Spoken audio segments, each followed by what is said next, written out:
Eu vou tentar ser o mais breve possível, mas vocês sabem que eu não consigo ser muito breve, porque eu falo muito, né, e eu quero explicar, assim, no mínimo de detalhe as coisas, e eu não consigo. Mas enfim, vamos lá, né, ó, dia 5 de setembro,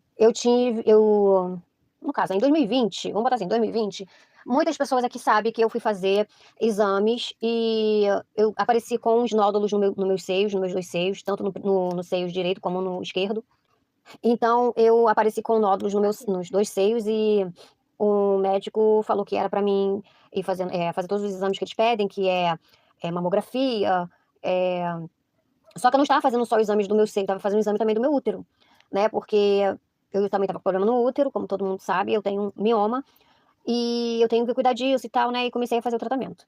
Quando eu comecei a fazer o tratamento, foi em 2020 que eu tive que ir lá para Paracambia, onde a minha filha mora, porque aqui onde eu moro não tinha médico.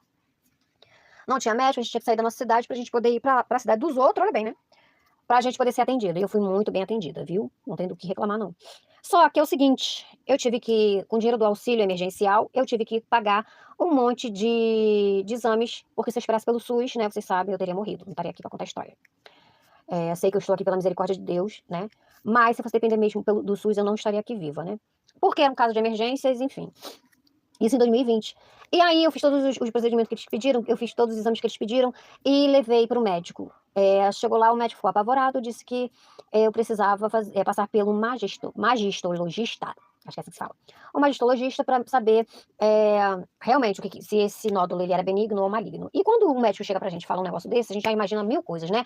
A gente já se imagina que vai morrer, que tá com câncer, que já se imagina fazendo quimioterapia, já se imagina careca, né? Já se imagina que você tá, né, que você vai pro beleléu. E aí eu peguei e falei assim: "Não, eu não vou", falei: "Senhor, eu não pela amor que o senhor tem a mim, pelo amor que o senhor tem pela minha família, eu não tenho condições de fazer uma quimioterapia, porque se eu fizer uma quimioterapia, eu vou morrer, com certeza eu não vou aguentar nem por causa da doença, por causa da quimioterapia mesmo, entendeu, porque é uma coisa muito braba". E eu falei: "Não, não me vejo careca", e eu fiquei desesperada, mas aí eu me apeguei em Deus.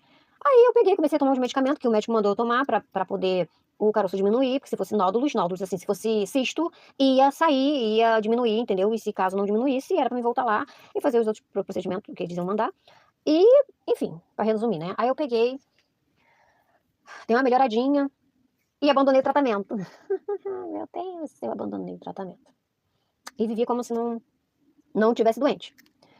E só que foi indo, algumas pessoas aqui devem ter me visto no Quai, com um vídeo com os seios bem enormes, bonitos, né, parecia que eu tinha botado silicone, né, estava tipo como se eu tivesse siliconizada, siliconada, não sei como é que fala, né.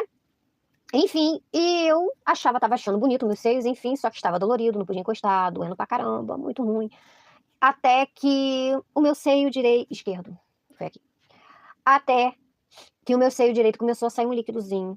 E eu falei: "Meu Deus do céu, parece até que eu tô amamentando", que você pegava e tinha aquele cheiro realmente de leite, sabe.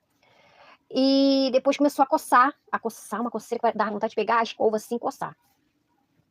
Sendo que esse seio aqui, do lado esquerdo, que aí eu não sei aí pra vocês vai parecer que é o lado direito, não sei, porque a câmera é estranha, né, essa aqui é a direita, né, mas acho que pra mim aqui tá como se fosse a esquerda, sei lá. Aí no vídeo, né. Então eu comecei a sentir umas coisas estranhas e o meu sutiã começou a ficar fedorento, o meu sutiã que eu botava ficava, melequento, e eu falei: "Meu Deus", e começou a ficar vermelho e até que ficou, com aspecto de doente mesmo, sabe, com aspecto, ficou que eu coçava e conforme eu coçava criava uma feridinha.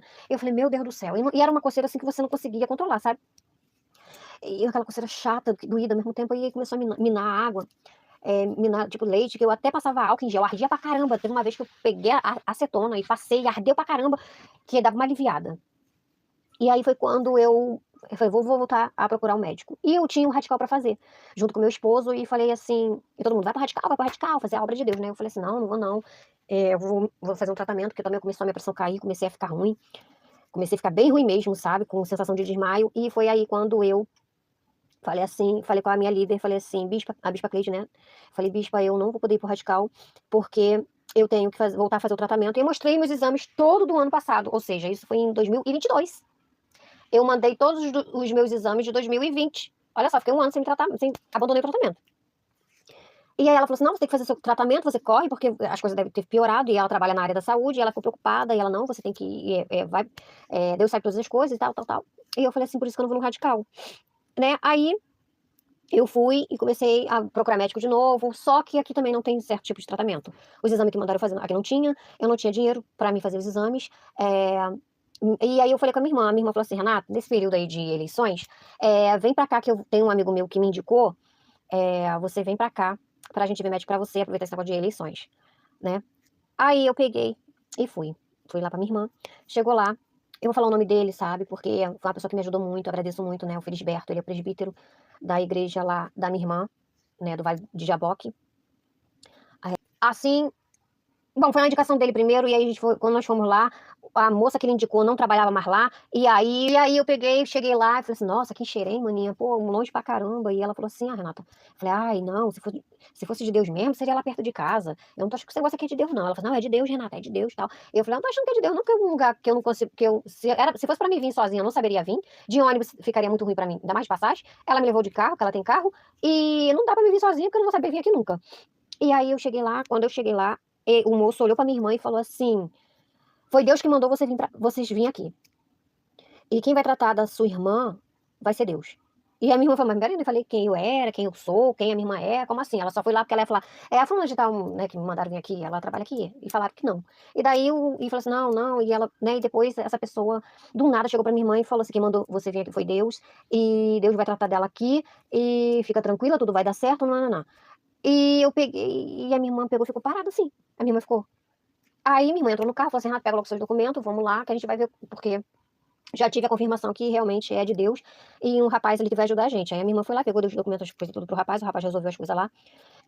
E aí foi quando eu falei: "Amém, né, fazer o quê? Tô indo". Aí fui lá, marquei os exames pra fazer, realmente eu achei que ia dar pra mim ir para radical, naquele dia não deu. O meu médico era no dia, realmente dia 20 de setembro, se eu não me engano, e tinha radical na época, não lembro direito gente, que eu sou assim, depois eu vejo a data direitinho. E aí eu fui e falei: "Amém, tudo bem". Fiquei na casa da minha irmã, fiquei tempos lá na casa, um mês eu acho, lá na casa da minha irmã, longe daqui de casa, né, longe do meu marido e tal. E aí eu fiquei, longe e tal, cheia de saudade, eu fiquei como se eu estivesse internada, entendeu, lá na casa da minha irmã. Aí o que que acontece, eu estava numa crise, como se eu estivesse em fase terminal, mas cabeluda, sabe. Não perdi peso, não fiquei magra, mas, se você pesquisar aí no YouTube, vocês vão ver uma pessoa quando ela faz quimioterapia, o cabelo dela cai, ela fica muito, debilitada, ela não consegue, ela fica como se estivesse cansada, ela quer ficar dormindo o tempo todo, ela quer deitar, o corpo dela fica fraco, ela dá náuseas, ela fica péssima, entendeu? Ela só quer dormir pra passar aquilo ali, aquela coisa pra ela no dia seguinte ver se ela melhora, se ela não melhorar, ela quer ficar dormindo, dormindo pra ver se, repõe as energias, entendeu? E é assim. E aí eu comecei a sentir esses sintomas todos. Eu tive eu tive náuseas, meu cabelo estava caindo, mas não de eu ficar careca, mas estava. Eu não conseguia ficar em pé, que minha pressão caía, mesmo eu tendo me alimentado bem, parecia que eu não tinha me alimentado nada. Sabe, quando você come e tal, você tá bem, mas você fica fraca, sabe quando você fica sem comida, que você não você fica fraca mesmo, como se você não tivesse comido, você fica tremendo, você fica muito fraca, você tem que comer, e eu, mesmo alimentada, me sentia dessa forma.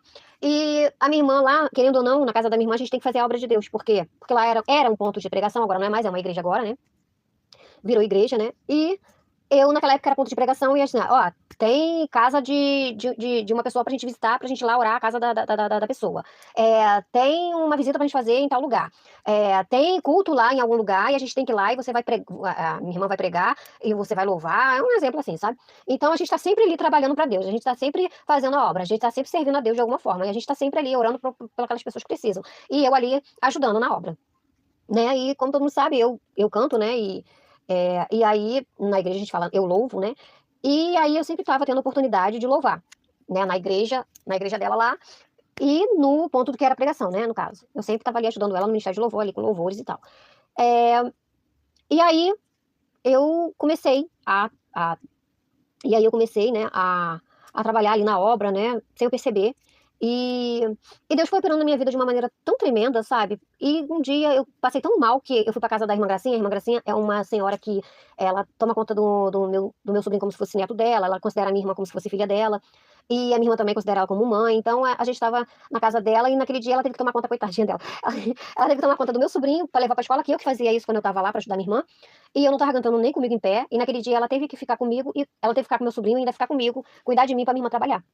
eu me senti uma criança, né, porque tinha dias que meu irmão me levava para o médico e tinha dia que meu irmão, o Alex, tinha que ficar comigo e a minha irmã trabalhar e tinha dia que eu tinha que ficar a minha irmã mesmo tinha que me levar pra cima e pra baixo, e nesse dia eu não estava aguentando ficar pra cima e pra baixo de carro com a minha irmã, pra ela trabalhar, e eu tive que ficar na casa da irmã Gracinha pra mim não ficar sozinha, que a minha irmã tinha medo de me encontrar morta. E aí, nesse dia, a irmã Gracinha fez uma comida lá, eu dormi no sofá, apaguei no sofá dormindo, de tanto sono, tanto sono. Estava muito, muito cansada, muito debilitada mesmo. E nesse dia, a irmã Gracinha foi lá, fez comida. Ela foi lá, levou o meu sobrinho pro colégio e foi, e eu almocei. Aí eu lembro que quando eu acordei, a minha irmã tinha chegado, ela chegou lá e antes de chegar na sala, vem um corredor da casa da irmã Gracinha, vem assim, o corredorzinho, aí tem a cozinha, aí entra assim, é a sala, né? A sala é assim, a copa, e depois vem a sala, né? Eu estava deitada no sofá, dormindo, quando eu escuto um choro, mas um choro de soluçar. Aí eu falei, meu Deus, quem é que tá chorando? Quando eu vi a minha irmã, eu fui me arrastando até a cozinha, era a minha irmã nos braços dela, chorando muito de soluçar, e falou assim: eu já pesquisei. A minha irmã parece que tá no caso terminal.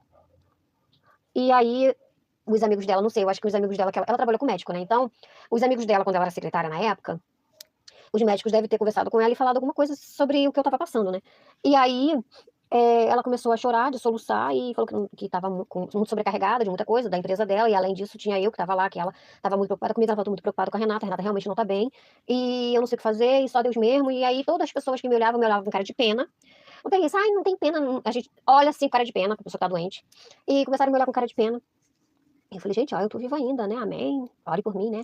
Mas aí eu pedi oração pra nação, né? Eu pedi a oração pro povo lá do Radical.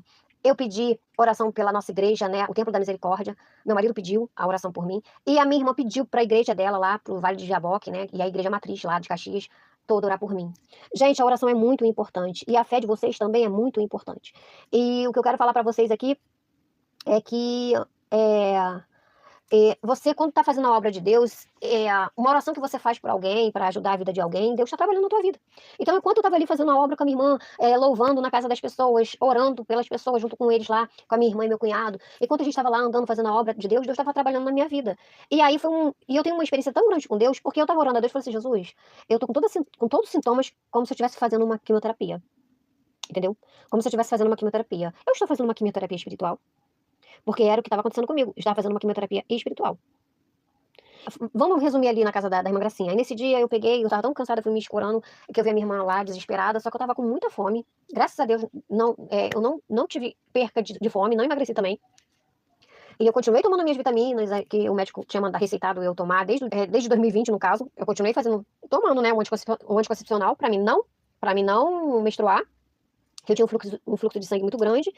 E continuei tomando o Combiron, que é ferro, né? Que era vitamina de ferro, né? Era ferro e tal. E eu continuei me alimentando muito bem, né? Só que era como se eu tivesse zerado a pressão, como se eu não tivesse comido nada, entendeu? E eu perguntei a Deus: se o senhor está me fazendo uma quimioterapia espiritual? Aí foi quando eu senti que Deus falou de alguma forma comigo, sabe? Que realmente eu estava fazendo uma quimioterapia espiritual. Tanto que quando eu levantei, que eu estava lá no culto, e eu pedindo a Deus para não ter oportunidade, porque eu não estava conseguindo ficar em pé, mesmo assim ele me dava uma oportunidade. E aí, quando eu falei assim: Senhor, eu não quero oportunidade, mas que o Senhor me der a oportunidade, que eu faço do meu melhor. Entendeu? Eu sempre vou na igreja e falo assim: eu não quero oportunidade, Senhor, mas se o Senhor me der, que eu dê o meu melhor para o Senhor, entendeu? E aí, eu fui, sabe, pra lá louvar. Quando eu comecei a louvar, na metade do louvor, eu fiquei tremendo, como se eu estivesse fraca. Fraca, sem comer nada. E eu tinha me alimentado muito bem naquele dia e tal. E eu peguei o microfone e eu fiquei assim. Eu falei, gente, vocês estão vendo, né? Do jeito que eu tô, amém? Aí eu louvei assim mesmo, terminei de louvar. E foi nesse dia que Deus, sabe, brandou naquele lugar. E todo mundo entrou lá no mistério com Deus. E eu, glória a Deus, amém, Jesus, é pra tua honra e para a tua glória. E foi quando... Aí nesse dia, no dia seguinte, eu tinha exames pra me fazer. Assim, pega exame e era faz exame, leva exame pro médico, é aquela coisa assim, né? Aí foi quando eu fui lá pra fazer o exame, eu fiz a ultra abdominal e fiz a mamografia, que eu achei que ia doer, as pessoas lá foram muito gentis comigo, não doeu nada, graças a Deus. E aí eu peguei o resultado do exame da mama e peguei o resultado da minha ultra abdominal. E vim de lá arrasada. Por quê? Porque além de eu estar com problema no seio, apareceu 3 nódulos atrás do mioma. 3 nódulos sólidos atrás do mioma. Que eu também vou ter que tratar disso, porque eu vou ver como é que tá, entendeu? Que eu tô fazendo tratamento ainda, tá? porque o milagre foi só dos meus seios, tá, mas o útero continua, então orem por mim. E eu vou deixar esse vídeo para o próximo, né, pra fazer a segunda parte, porque não vai dar não. É muita história. E é muita coisa que eu tenho que contar aqui. Eu decidi fazer esse vídeo porque eu tenho que botar pra fora, sim, o meu testemunho. Eu tenho que dizer o que que Deus fez na minha vida. Eu tenho que dizer pra vocês, quanto Deus ele é grande, quanto Deus ele é misericordioso, quanto Deus ele é magnífico, quanto Deus ele é majestoso, ele é soberano, e quanto Deus, ele é milagroso. Ele é milagroso, ele faz milagre, é ele que faz, ele que cura, ele que liberta, ele que salva. Então, eu tenho que falar assim do meu Jesus, porque ele é digno de toda honra e toda glória, e se eu tô aqui é por causa dele. Eu sou totalmente dependente de Deus na minha vida. Sou um pouquinho não, sou falha, a gente peca todos os dias porque somos humanos, mas eu vou falar pra vocês uma coisa, eu sou totalmente dependente de Deus, tá? Então, eu tô deixando isso bem claro aqui, que diminua eu para que ele cresça, né? Porque tudo é pra honra dele, pra glória dele. E eu já tô guardando isso já há um tempão. Olha só, hoje é dia 29, né, de maio, e eu tô pra contar esse testemunho já há um tempão. Mas não sempre assim uma coisa em cima da outra, aí uma coisa em cima da outra, aí a gente tem uns problemas da vida, sabe, não dá pra contar. Então olha só, essa aqui é a parte um e eu vou contar tudo na parte 2. Eu vou ver até assistir esse vídeo aqui, na parte que eu parei pra me continuar pra vocês, pra não ficar muito grande, porque eu sei que já tá enorme, tá?